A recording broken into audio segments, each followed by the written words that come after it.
Good morning students, मैं teacher Snehal फिर से एक बार कक्षा 10वीं में आप सभी का स्वागत करती हूँ। ये वीडियो शुरू करने से पहले आप सभी को हिंदी विषय के बारे में कुछ जानकारी देनी है। इस वर्ष यानी शैक्षणिक वर्ष 2020-2021 में आपके पाठ्यक्रम से या आपके पाठ्यपुस्तक से कुछ अभ्यासक्रम कम किया जाने वाला है और जिन पाठों का आपके अभ्यासक्रम में समावेश नहीं है उनकी सूची आपको इस वीडियो के जरिए उसकी जानकारी मुझे देनी है। पहली इकाई में पाठ क्रमांक 2 है लक्ष्मी, जो पेज नंबर 3 to 8 पर ये पाठ है। ये पाठ आपको अभ्यासक्रम के लिए नहीं है, परंतु भाषा बिंदु और उपयोजित लेखन पेज नंबर 9 में जो है उसका आपको अभ्यास रहेगा। भाषा बिंदु मतलब जो भी पाठ के नीचे व्याकरण दिया गया है वो सभी व्याकरण, और उपयोजित लेखन यानी राइटिंग स्किल आपको लक्ष्मी पाठ का करना है।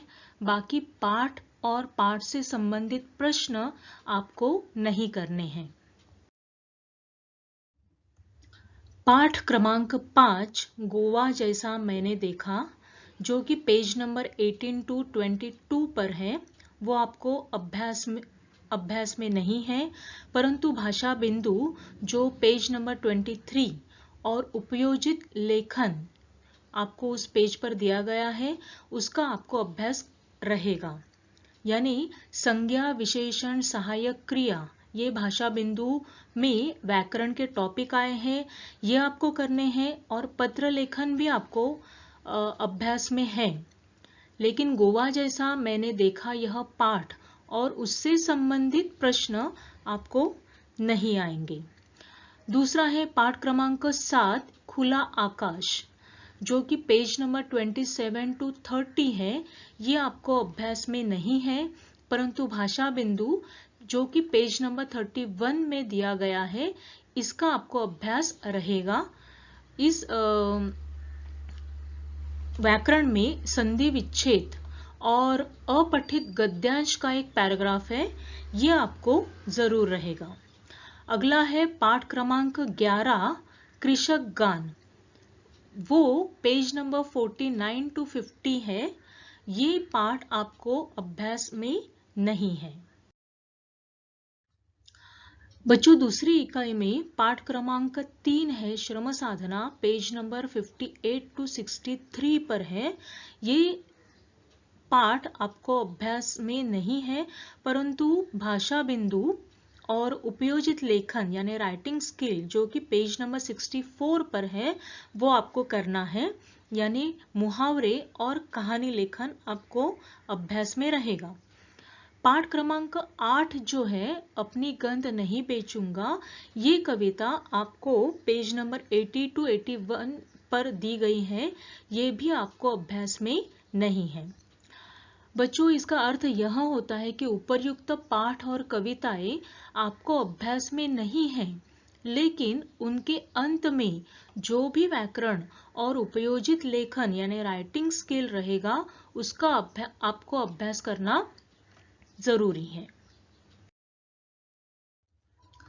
बच्चों, अब हम शुरू करते हैं पाठ 8वां गजल, इस कविता का स्वाध्याय। हमने पिछले वीडियो में गजल कविता का अर्थ देखा, उसके शब्दार्थ देखे। अभी उस पाठ के नीचे जो भी प्रश्न दिए गए हैं वो स्वाध्याय के रूप में यहाँ देखेंगे।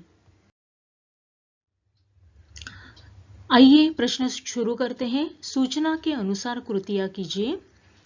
पहला प्रश्न है गजल की पंक्तियों का तात्पर्य। तात्पर्य का मतलब होता है कि कवि उन पंक्तियों द्वारा क्या कहना चाहते हैं। पहली पंक्ति है नींव के अंदर दिखो। इस पंक्ति के द्वारा कवि क्या कहना चाहते हैं? उत्तर है हमें प्रशंसा और वाहवाही का लोभ त्याग कर नींव के ईंटों के समान कुछ अच्छा और सुदृढ़ काम करना चाहिए। मतलब हमारी नींव यानी हमारा जो बेस है वो मजबूत होना चाहिए, तभी हम आगे जाकर अच्छा काम कर सकते हैं। दूसरी पंक्ति है आईना बनकर दिखो। इस पंक्ति के द्वारा वो क्या कहना चाहते हैं कि प्रतिकूल परिस्थिति में विचलित नहीं होना चाहिए। विचलित यानी हमारा मन डाइवर्ट नहीं होना चाहिए प्रतिकूल परिस्थिति में, यानी कितनी भी खराब परिस्थिति क्यों न हो, बिना टूटे हर परिस्थिति का डटकर सामना करना चाहिए। अपने लक्ष्य को हासिल करें, यानी हमने जो मन में सोचा है उसे हासिल करने के लिए हमें प्रयत्न करते रहने चाहिए।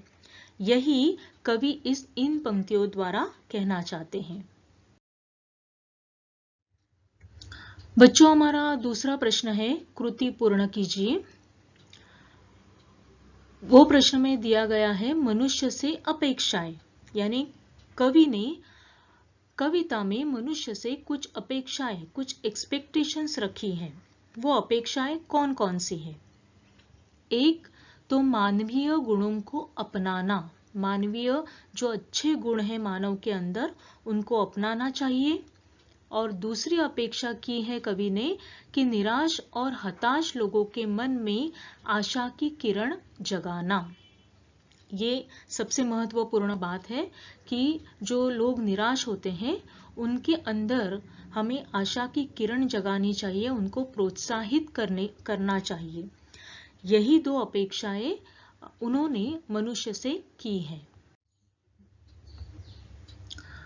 तीसरा प्रश्न है, जिनके उत्तर निम्न शब्द हो ऐसे प्रश्न तैयार कीजिए।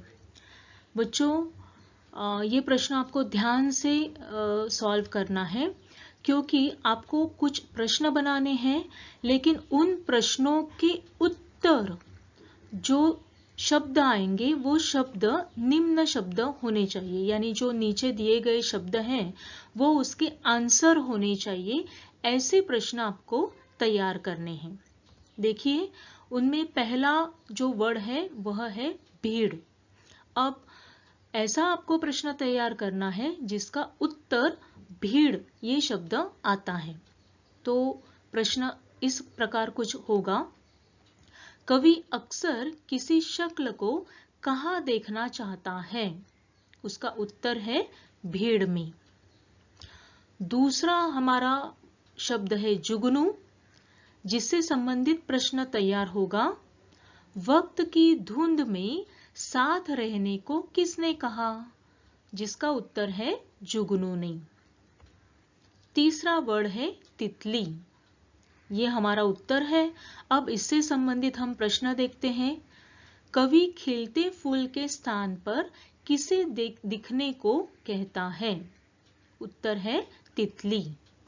और हमारा चौथा शब्द है आसमान, इससे संबंधित प्रश्न तैयार होगा, गर्द बनकर कहाँ लिखना चाहिए? उत्तर है आसमान पर।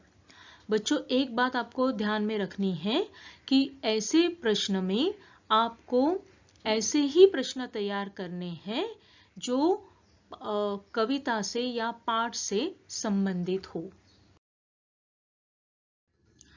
बच्चों, अगला प्रश्न है, निम्नलिखित पंक्तियों से प्राप्त जीवन मूल्य लिखिए। जीवन मूल्य का मतलब है आपको इन निम्नलिखित पंक्तियों द्वारा कौन सा मूल्य, कौन सा वैल्यू आपको नजर आता है या कौन सा वैल्यू मिलता है, ये आपको लिखना है। आपके लिए पंक्तियां हैं, आपको महसूस होगी तब हर एक दिल की जलन जब किसी धागे सा जलकर मोम के भीतर दिखो। इन दो पंक्तियों में आपको कौन से वैल्यू मिलते हैं वो आपको बताने हैं। उत्तर है, हमें प्रत्येक मानव से सहानुभूति रखनी चाहिए और यह तभी संभव हो सकेगा, संभव यानी पॉसिबल, जब हम उनके हर दुख, हर तकलीफ को समझें, उसे दूर करने का प्रयास यानी प्रयत्न करें।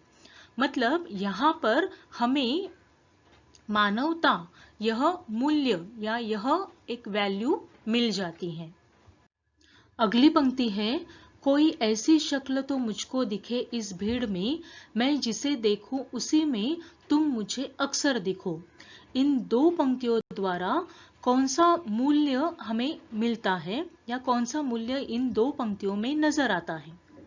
उसका उत्तर है, कवि कहते हैं कि हे ईश्वर, मैं चाहता हूं कि मैं जिसे भी देखूं मुझे उसी में तुम नजर आओ। अर्थात मानव ईश्वर का अंश है, यानी हर एक मानव प्राणी में ईश्वर बसा हुआ है और इसीलिए हमें हर इंसान से मानवतापूर्ण व्यवहार करना चाहिए। तो हमें इन दो पंक्तियों के द्वारा मानवता का मूल्य मिल जाता है। हमारे अगला प्रश्न है, कृति पूर्ण कीजिए। बच्चों, यहाँ पर आपको दो आकृतियां नजर आती हैं और जैसे कि आपको मालूम है कि जो भी आकृति आपको कृति प्रश्न में दी गई है, वही आकृति, उसी प्रकार आकृति आपको उत्तर पत्रिका में बनानी होती है और आपसे अपेक्षा है कि ये आकृति आपको अच्छी तरह से आप बना सकते हैं। तो आकृति के प्रश्न के लिए आपका पहला प्रश्न है, गजल में प्रयुक्त प्राकृतिक घटक। यहाँ गलती से प्राकृतिक घटक दिया गया है, करेक्ट वर्ड है प्राकृतिक घटक, यानी प्रकृति में जो भी घटक या नेचर में जो भी घटक आए हुए हैं कविता में, वो कविता के घटक यहाँ पर आपको लिखने हैं। तो उत्तर है उसका, एक फूल, तितली, मोती और सिप, ये प्राकृतिक घटक गजल में आए हुए हैं। अब दूसरा प्रश्न देखते हैं, दूसरी आकृति देखते हैं। कवि के अनुसार ऐसे दिखो, यानी कवि ने इस कविता में मानव से कुछ अपेक्षाएं की है कि उनको इस तरह से होना चाहिए। किस तरह से, ये उत्तर हम देखते हैं। नींव की तरह होना चाहिए, मील का पत्थर बनकर रहना चाहिए, आदमी बनकर रहना चाहिए, आईना बनकर रहना चाहिए और मोम की तरह रहना चाहिए। तो इन दो आकृति के प्रश्न में आपको इस प्रकार के उत्तर लिखने हैं। बच्चों, यहाँ पर अभिव्यक्ति का एक प्रश्न दिया गया है। अभिव्यक्ति मतलब आपको अपने विचार प्रश्न के उत्तर में प्रस्तुत करने होते हैं। देखते हैं आपके लिए प्रश्न क्या है। प्रस्तुत गजल की अपनी पसंदीदा किन्हीं 4 पंक्तियों का केंद्रीय भाव स्पष्ट कीजिए। आपकी पसंद की किन्हीं 4 पंक्तियों का केंद्रीय भाव यानी उसकी सेंटर आइडिया क्या है, ये आपको यहाँ पर लिखनी है। उदाहरण के तौर पर मैंने कुछ पंक्तियां यहाँ पर दी है और उसका उत्तर आपको लिखकर बताया है और आपसे अपेक्षा है कि आपको इसी तरह से आपकी किन्हीं 4 पसंदीदा किन्हीं 4 पंक्तियों का उत्तर लिखना है। उत्तर है प्रश्न है, एक जुगनू ने कहा मैं भी तुम्हारे साथ हूं से लेकर सीप के अंदर दिखो। ये जो 4 पंक्तियां आपके पुस्तक में दी गई हैं, इसका उत्तर क्या है, यानी उसकी सेंट्रल आइडिया क्या है, ये उत्तर हम देखते हैं। कवि कहते हैं कि अंधकार में जुगनू से निकलने वाले मामूली प्रकाश का भी बहुत महत्व होता है, क्योंकि वह अंधकार को मिटाने का कुछ प्रयास तो करता है। कवि चाहते हैं कि उससे प्रेरणा लेकर कोई सामने आकर बड़ा प्रयास तो करे, यानी जिस प्रकार जुगनू से निकलने वाला प्रकाश उस आजू बाजू के परिसर को प्रज्वलित करता है, उजाला से भर देता है, उसी तरह से हमें भी कुछ ना कुछ काम करके, किसी से प्रेरणा लेकर कोई अच्छा काम जरूर करना चाहिए। किसी काम को करने और प्रतिष्ठा पाने की एक सीमा है। अगर किसी व्यक्ति को सचमुच कुछ महत्वपूर्ण कार्य करके प्रसिद्ध होना ही है तो उसे बहुत कष्ट सहन करने पड़ते हैं। सीप के अंदर बूंद को मोती जैसा अमूल्य रत्न बनने के लिए बहुत कष्ट उठाना पड़ता है और इसीलिए एक मर्यादा में रहकर ही हम श्रेष्ठ बन सकते हैं। यहाँ पर कवि ने बताने की कोशिश की है कि हमें जो भी काम करना है वो अपनी मर्यादा में रहकर ही करना चाहिए। यहाँ पर कवि ने सीप का एक उदाहरण दिया है, जैसे सीप के अंदर एक छोटी सी बूंद मोती बन जाती है, लेकिन वो मोती बनने के लिए उसे बहुत कष्ट उठाने पड़ते हैं। सीमा के अंदर रहना पड़ता है, उस सीप के अंदर रहना पड़ता है, तब जाके वो मोती का रूप धारण कर लेता है, यानी उसका एक अलग महत्व प्राप्त उसे हो जाता है। इसी प्रकार एक मर्यादा में रहकर ही हम लोग श्रेष्ठ बन सकते हैं। बच्चों, यहाँ तक हमने पाठ के नीचे जितने भी प्रश्न आए हैं वो देखे। अब देखते हैं इसके कुछ एक्स्ट्रा प्रश्न, एक्स्ट्रा क्वेश्चंस। विधानों के सामने सत्य या असत्य लिखिए। विधान यानी स्टेटमेंट, उसके सामने आपको सत्य असत्य लिखना है। आपका पहला विधान है, स्वर्णिम शिखर बनकर जीना ही जीना है। ये सत्य है या असत्य? उत्तर है असत्य। स्वर्णिम शिखर बनकर हमें नहीं जीना है, बल्कि हमें नींव का पत्थर बनकर ही जीना है। ये आप लोगों ने उस कविता में देखा है। दूसरा विधान है, मील का पत्थर बनकर जीना अच्छा नहीं है। मील का पत्थर यानी कुछ ना करते हुए भी दूसरों को मार्गदर्शन करते रहना, ये बहुत बड़ा काम होता है। तो यहाँ पर हमारा विधान है, मील का पत्थर बनकर जीना अच्छा नहीं है। ऑब्वियसली उसका उत्तर है असत्य, ये झूठ है। तीसरा हमारा विधान है, मोमबत्ती के धागे जैसा जीवन जियो। मतलब मोमबत्ती के धागे जैसा हमें जलकर, दूसरों के लिए जलकर उनके लिए जीना चाहिए। ये विधान सत्य है। और चौथा विधान है, जिंदगी टूटकर नहीं बिखरनी चाहिए। ये भी सत्य विधान है। दूसरा हमारा प्रश्न है, सही विकल्प चुनकर वाक्य फिर से लिखिए। विकल्प मतलब ऑप्शंस। आपको विधान दिया जाएगा और उसके लिए ऑप्शंस दिए जाएंगे। उन ऑप्शंस में से, उन विकल्पों में से आपको एक सही विकल्प चुनना है और वाक्य फिर से लिखना है। ध्यान रखो बच्चों, ऐसे प्रश्नों में आपको वाक्य फिर से लिखने की जरूरत होती है। सिर्फ वो उत्तर के रूप में जो भी शब्द आता है उसे ही नहीं लिखना है, पूरा वाक्य लिखना जरूरी है। पहला वाक्य है, वक्त की इस धुंध में तुम डैश बनकर दिखो।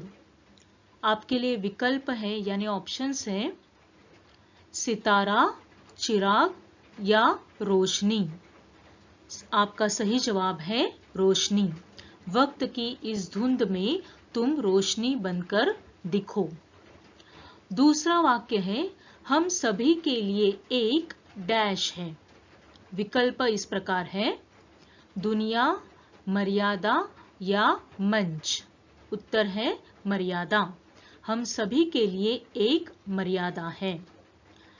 कोई डैश कली फूल बनने से डर जाए।